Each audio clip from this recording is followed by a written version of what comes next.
Hi everyone. This is Book Summary to the Art of Learning, An Inner Journey to Optimal Performance by Josh Waitzkin. Let's enjoy the video. Please subscribing to my channel for more great content like this. You'll be notified when I upload new videos. Overview. The Art of Learning, by Josh Waitzkin. On the road to becoming an international chess master and Tai Chi push hands world champion, author Josh Waitzkin discovered 3 universal learning principles to reliably rise to the top 1% in any discipline. Key takeaways. Becoming proficient in one disciple will make transferring the experience to other fields easier. Gain a sensitivity to thematic connections between disparate pursuits. Aim for depth over breadth. Working on the skills of one discipline improves your learning process across the board. Being driven by processes makes you strong, fixating on an outcome makes you weak. Don't attribute your abilities to something fixed or ingrained, like talent. You can master anything if you take it step by step. Use the things that inspire you to help you to build a learning and performance strategy. Once you've internalized the fundamentals, the complex moves will emerge intuitively. Don't be afraid to fail. Losing is part of reaching a high level of quality. Learn to perform in the face of adversity by incorporating distractions, emotions, and other imperfections into your process.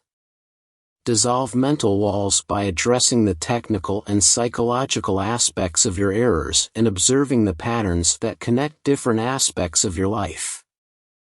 Identifying and taking on your weaknesses is a good thing, but don't make it an obsession. Instead, address your weaknesses through the prism of your strengths. Introduction. You win some, you lose some. You've probably heard the phrase a million times. But even though there might be some truth to it, wouldn't it be better to not lose at all? This is exactly what the art of learning is all about: how to outperform your toughest competition and become a superior performer. With multiple chess championships and years of martial arts practice under his belt, the author is an ideal source for some great advice on how to improve your performance, including some useful techniques and methods. Universal Learning Principle Number 1, Feel the Fundamentals. Josh learned chess by clearing the chessboard and focusing on king and pawn positions until he had a good sense of how both pieces moved. Then he added a few more pawns and a knight and focused solely on the knight's movements. He learned how the knight moved and internalized basic knight principles, like looking for double attacks, i.e., attacking 2 pieces at one time.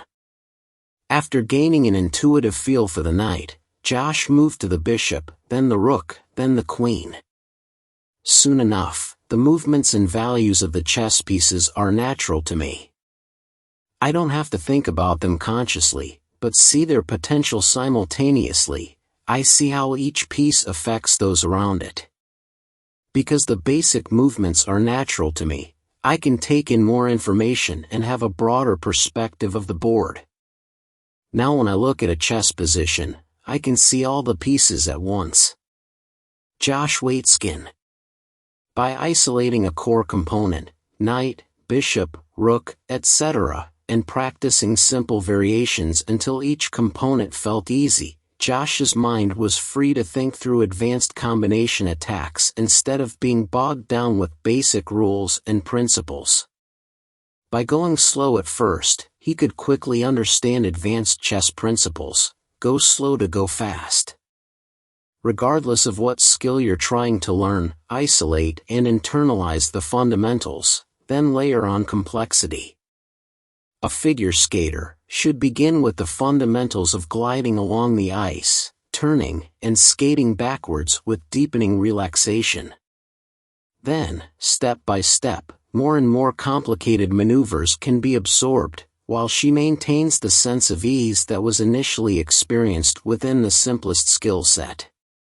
Josh Waitzkin. Universal Learning Principle Number 2, Stay true to your style. Josh fell in love with chess after watching chess hustlers in New York's Washington Square Park. Josh was captivated by their wild, aggressive attacking style of chess.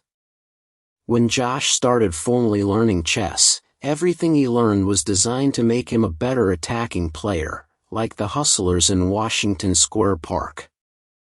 Josh slowly developed his unique attacking style and thrived in junior chess tournaments. In his late teens, however, Josh put his faith in a grandmaster who taught a passive chess style that eliminated opponent moves with perfect positional play. Josh likened it to an anaconda coiling around its prey, slowly killing it. This style felt foreign to Josh, and his performance suffered. Josh had once loved moving pieces into chaotic positions and then finding a brilliant attack within the chaos by trusting his intuition. Now he was told to think like someone else. By moving away from his natural inclinations and trying to mold himself to someone else's style, his love for chess faded, and he stopped competing. Josh realized his mistake years later and made sure not to repeat the mistake in his martial arts training. His path to the top of the Tai Chi push hands was paved by building on his strengths and developing a style that felt natural to him. Stay true to your style by finding teachers whose style you resonate with, then gradually tweak their style to develop your own. When learning to write, write in a style that mimics your favorite writer. Then, over time, make modifications to find your unique voice. Universal learning principle number 3, invest in loss. Respond to heartbreak with hard work. Josh Waitzkin. The art of learning is about enjoying the process of learning, but it's also about putting your ego on the line by competing on a big stage or committing to public performances. Why? Because the pain of public mistakes provides the fuel to study technical and psychological errors and accelerate growth. Investing in loss means putting your ego on the line and intensely studying your losses and learning from your mistakes. The return on investment will come in the form of better preparation, effective new strategies, and a renewed drive to practice. Great ones are willing to get burned time and again as they sharpen their swords in the fire. Consider Michael Jordan. It is common knowledge that Jordan made more last-minute shots to win the game for his team than any other player in the history of the NBA. What is not so well known is that Jordan also missed more last-minute shots to lose the game for his team than any other player in the history of the game. What made him the greatest was not perfection, but a willingness to put himself on the line as a way of life. Did he suffer all those nights when he sent 20,000 Bulls fans home heartbroken? Of course. But he was willing to look bad on the road to basketball immortality. Josh Waitzkin. In order to win, you have to experience losing first. Sure, none of us like to lose. Whether it's a tennis match, the fight for a promotion, or a game of Monopoly, losing isn't something we look forward to. But should we look upon losing so negatively? The truth is, losing has its benefits. This is a lesson the author first learned when he was 10 years old, when he began to compete in adult chess tournaments. He started off losing matches, which was frustrating at first. But he then started reflecting on his performance. Why weren't his skills up to scratch? The author realized that he was losing matches because of a lack of concentration. In adult tournaments, matches were twice as long. At such a young age, he simply couldn't match the focus and concentration of his older opponents. Losing helped him realize that endurance was his main weakness, so he began to work to improve it. If you want to improve your performance, you need to seek out opponents that are better than you. By investing in loss, you can welcome the opportunity to learn. This is true no matter what your specialty or field, and it's even true for children, too. These days, Many parents and teachers believe that competition is unhealthy for children. But the opposite is true. Just the right amount of competition can equip children to cope with obstacles later in life. So how much competition is the right amount? One way to approach it is by using short-term goals to nurture a long-term goal. If a child loses a sporting match or a competition in a hobby they care about, parents should first make sure to assure their child that it's okay if they feel sad or disappointed. Parents should also show the child how proud they are of her, and help her identify ways to improve. From this, the child can develop the short-term goal of learning new skills and developing new strengths before the next competition. Prepare to feel vulnerable during the learning process. Natural talent can only take you so far. If you want to be the best, you've got to be ready and willing to learn, which means facing your own vulnerability and mistakes. This can be a little daunting, but it's a natural part of the learning process. When we're in a learning phase, we often feel weak, exhausted, or hopeless, and this is something we can also experience physically. A boxer with a great right hand but a weak left hand will take plenty of punches and go through some tough rounds while learning to use his left side more skillfully. Although learning through trial, error, and slow improvement is tough, we should be careful not to doubt ourselves. This can quickly lead to a downward spiral, in which we berate ourselves for every mistake, and the possibility of achieving our goals seems to shrink at every turn. Luckily, it's simple to avoid this vicious cycle. It all comes down to taking a step back each time you make a mistake. If something goes wrong in your training or practice, find your own personal trick to regain clarity of mind. You could take a few deep breaths, splash cold water on your face, or even sprint 50 yards. Whatever it is that works for you, it's vital to have this technique on hand so you can keep your positive energy flowing. Stay on track with an incremental approach to learning. Out of all the motivated and talented people in the world, only a few really make it big. Why? Unfortunately, all too many people veer off their path to success after one mistake that scares them away. This is part of an entity approach to learning, and it's one to avoid. When we see our intelligence, skill, or talent as a fixed entity, success or failure seems to be the result of how much of this entity you possess. This makes us far more likely to quit when faced with difficult challenges, as we believe that if we can't overcome them the first time, we simply don't have the ability to overcome them at all. In short, an entity approach to learning prevents you from doing any real learning at all. If you want to gain from the inevitable mistakes and shortcomings that you will experience in your training, you'll need to develop an incremental approach to learning. By taking the incremental approach, we recognize that we have the ability to grasp any concept or skill, as long as we put in the necessary hard work. Unlike those employing an entity approach, people with an incremental approach are far more likely to rise to a challenge. The difference between these two learning approaches was revealed in a study where children were given easy math problems to solve. All of them solved the problems correctly and progressed to the next round, where they received much more difficult problems that they were unable to solve. Children with an incremental approach were excited about the challenge, while children with an entity approach reported feeling discouraged. In the final round, the children were presented with easy problems once again.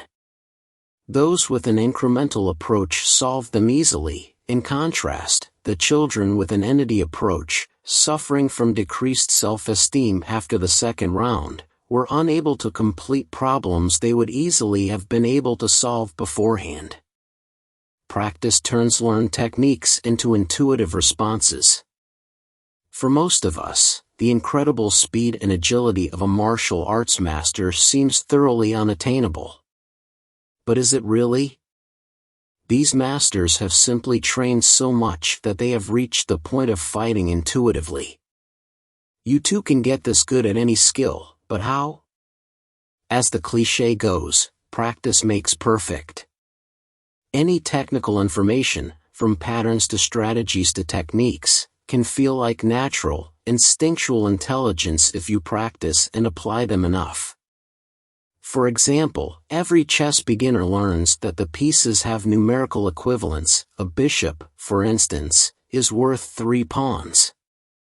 At first, players will count the equivalents in their heads, but this eventually stops once they manage to improve their skill level. What happens? Well, something that was once seen mathematically is now felt intuitively. And once certain patterns become intuitive to you, that's when the fun really begins. Skilled chess players are able to play with patterns, making small adjustments to confuse their opponents and gain advantages. One fundamental pattern or principle in chess is central control, whereby a player who dominates the middle of a chessboard has the strategic advantage. But, if you're a chess star like Michael Adams, you can win even when all your pieces are along the sides of the board, having twisted the classic central control pattern to your advantage. The greatest benefit of training your intuition, however, is being able to free up your conscious mind. When you don't have to remind yourself of how certain patterns work, you can zoom in on different details. A superior martial artist can use his extra focus to look for the subtlest weaknesses in his opponent's position, or even monitor their book summarying in order to attack at just the right second. Yes, these are things that the human mind really is capable of. Embrace disruptions as opportunities to cultivate resilience. Picture this: you're in a state of perfect concentration, and suddenly, your phone rings. Or your child comes to play with you. Or your partner has to ask you an important question about something. Would you get annoyed? When we react to disruptions with irritation, stress, or anger, it means we're in the hard zone. In these situations, we feel that the world should cooperate with us and our current state of mind. But the world simply doesn't work that way. We should be able to function even under less than ideal circumstances. How? By entering the soft zone. This means rolling with the punches and accepting whatever circumstances we face, no matter how frustrating they might be. This, in turn, allows us to cultivate resilience when disaster strikes. For example, the author once lost an important chess tournament because of a song that was constantly distracting him. It wasn't playing in the background, but it was stuck in his head. Even this was enough to shake the supreme concentration required to manage calculations during a match. Recognizing this as a problem, the author started playing music while practicing at home. But rather than trying to block them out, he learned to think within the rhythm of the songs instead. This boosted his concentration so much that he even started singing songs in his head on purpose during tournaments, just to keep his mental energy up. You can cultivate your mental resilience like the author by deliberately putting yourself into situations that challenge your concentration. If you're a writer, why not open a window and welcome the sound of your neighbors mowing their lawn as you work? By challenging your brain, you can only make it stronger. Learn efficient recovery techniques to boost your performance. We all know that we perform at our best after a good night's sleep. Despite this, it's often too tempting to sacrifice some shut-eye and study late into the night instead. Resist it. Insufficient rest leads to repetitive, inefficient, and imprecise thinking. Why? Because our mind is only able to stay focused on one thing for a limited time. After resting, our minds are better able to snap back into powerful concentration. The more able you are to clear your mind within a break, the better your performance will be upon returning. Superior performers can actually make full mental recoveries in short periods of time, as short as 1-minute breaks between chess match rounds. Psychologists at the Human Performance Institute, HPI, in Orlando discovered that training the ability to relax in short moments of inactivity is a decisive factor in progress toward becoming a leading performer. So how can you practice your recoveries? Consider taking up cardiovascular interval training. This means performing a series of short, high-intensity workouts with regular rests distributed throughout. HPI discovered that there is a physiological connection between cardiovascular interval training and the ability to quickly release stress and recover from mental exhaustion. You can even practice cardiovascular interval training on a stationary bike. First, ride with high resistance, which will rocket your heart rate. Then slow down for a minute on low resistance, thus lowering your heart rate. Then sprint again until your heart rate is high. Then slow down again. And repeat. The more you do it, the longer it'll take to raise your heart rate and the quicker you'll be at lowering it. With intensive training you will have better endurance, helping you relax more effectively when you need it most. Create a routine to get into the zone. Do you have problems getting into the zone? Do you find yourself easily distracted in important meetings or when faced with a deadline? These situations can be incredibly frustrating. Wouldn't it be great if there was a switch you could flick that instantly took you into peak performance mode? Good news, that's not as impossible as it sounds. By creating and practicing a routine, you can summon your best performance. Think of a moment, situation or activity during which you experience complete and serene focus, moments that make you feel like nothing else in the world exists.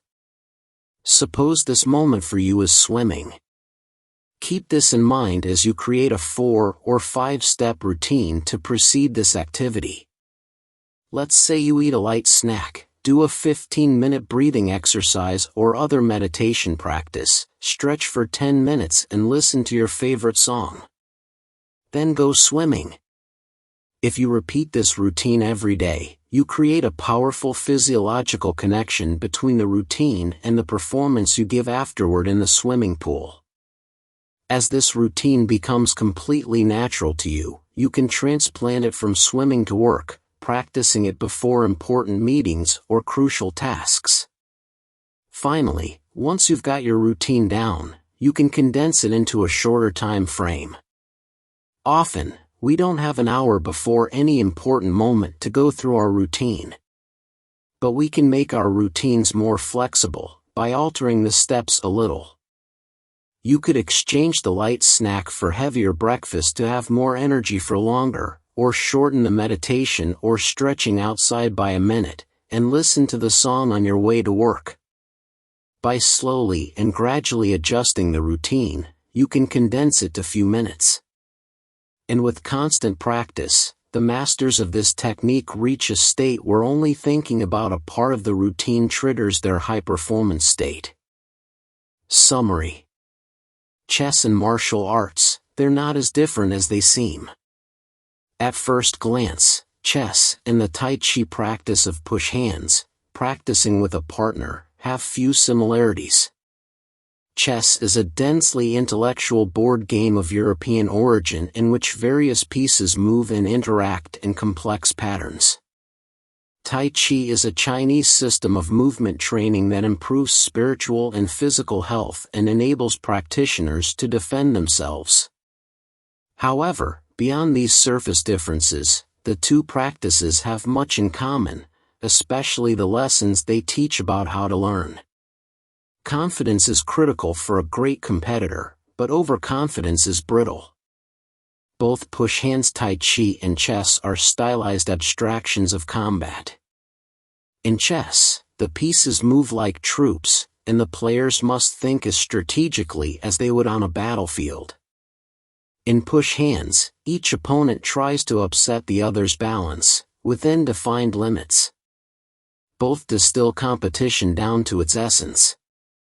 In the game's limited fields of engagement, players can analyze their interactions with their opponents, identifying and improving their tactics and techniques. Investing in loss. The best way to improve in both chess and push hands is by playing with superior opponents. You must invest in loss, or be willing to lose, if you want to sharpen your skills. Thus, your opponents are in many ways your benefactors. They help you get better. Once you know what good feels like, you zero in on it, search it out regardless of the pursuit. For beginners, though, losing can feel devastating.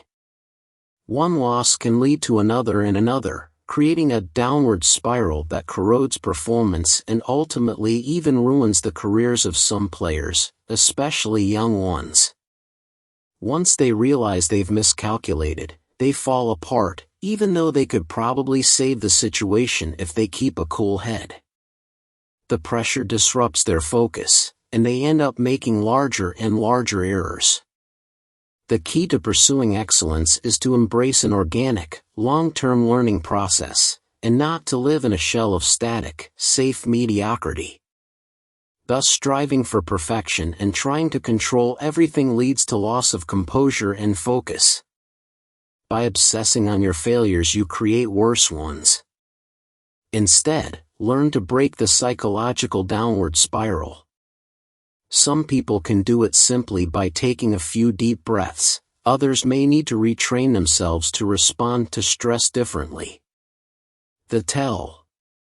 Even the best players of both chess and Tai Chi often have a characteristic tell, an unconscious action or reflex that lets their opponents know what's going on inside them.